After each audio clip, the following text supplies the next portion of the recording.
Hello everyone. Today in this video we will discuss about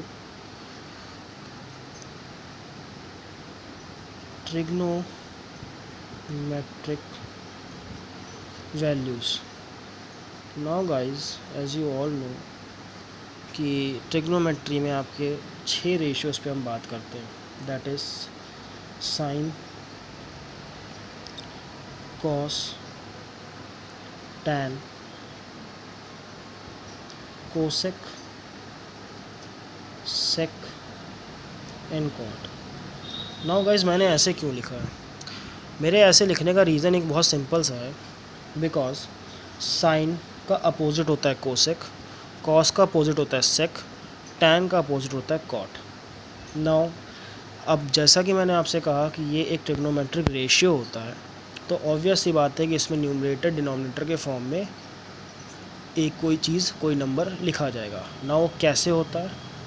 sign हमेशा होता है आपका परपेंडिकुलर अपॉन हाइपोटेनियस, कॉस होता है आपका बेस अपॉन हाइपोटेनियस, टैन होता है आपका परपेंडिकुलर अपॉन बेस, कोसेक, अब जैसे कि मैंने आपसे स्टार्टिंग में ही कहा कि ये वैल्यूज़ उल्टी होती है, राइट? साइन का उल्टा कोसेक होता है। तो अगर साइन है आपका परपेंडिकुलर अपॉन हाइपोटेनियस, तो कोसेक क्या हो जाएगा guys? Hypotenuse upon perpendicular. Sec क्या हो जाएगा? Hypotenuse upon base. कॉट क्या हो जाएगा?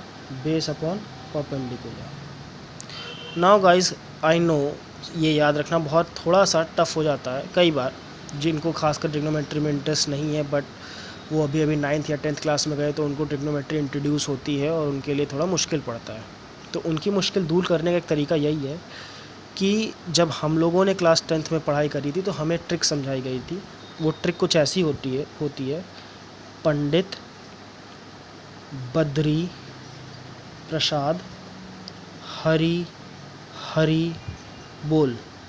नाउ एज यू नो, मैंने वर्ड तो पूरे बोले, पर हर वर्ड के सिर्फ इनिशियल्स लिखे, दैट इज़ पंडित बद्री प्रसाद हरी हरी बोल। ऐसा क्यों किया? ऐसा करने के बाद आपको खाली ऐसे अपॉन का साइन लगा देना है। यहाँ आपको साइन लिखना है, यहाँ आपको कॉस लिखना है, यहाँ आपको टैन लिखना है। फिर यहाँ पे आपको कोसेक लिख देना है, यहाँ पे आपको सेक लिख देना है, और यहाँ पे आपको कॉट लिख देना है।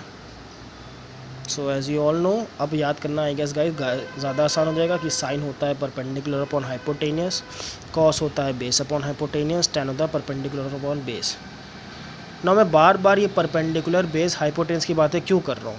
बिकॉज जब भी हम ट्रिग्नोमेट्री की बात करते हैं, हमारे दिमाग में सबसे पहले एक चीज़ आनी चाहिए, एक राइट एंगल ट्रायंगल।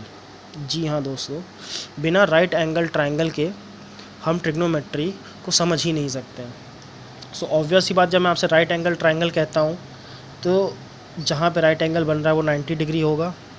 एंड हमें बचपन में ही सिखाया गया था, जब भी हमने राइट ट्रायंगल पढ़ना शुरू किया था, कि राइट एंगल के जो सामने वाली साइड होती है वही आपकी हाइपोटेनियस कहलाती है, denoted by H, and it is the longest side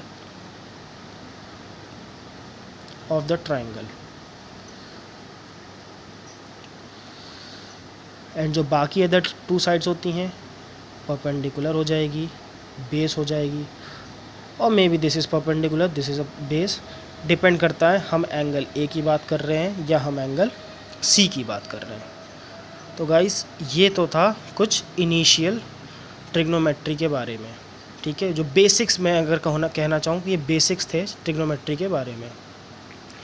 next video में मैं आपको sine 0 degree, sine 30 degree, 45 degree, 60 degree, 90 degree, इनकी वैल्यूज़ निकालना सिखाऊंगा। एंड आने वाले और वीडियोस में हम ट्रिग्नोमेट्री के एडवांसेस पे, कि एडवांस फॉर्मूले कैसे होते हैं, कैसे बनाए जाते हैं, ट्रिग्नोमेट्रिक आइडेंटिटीज़ क्या होती हैं, उस पर बात करेंगे। Thank you.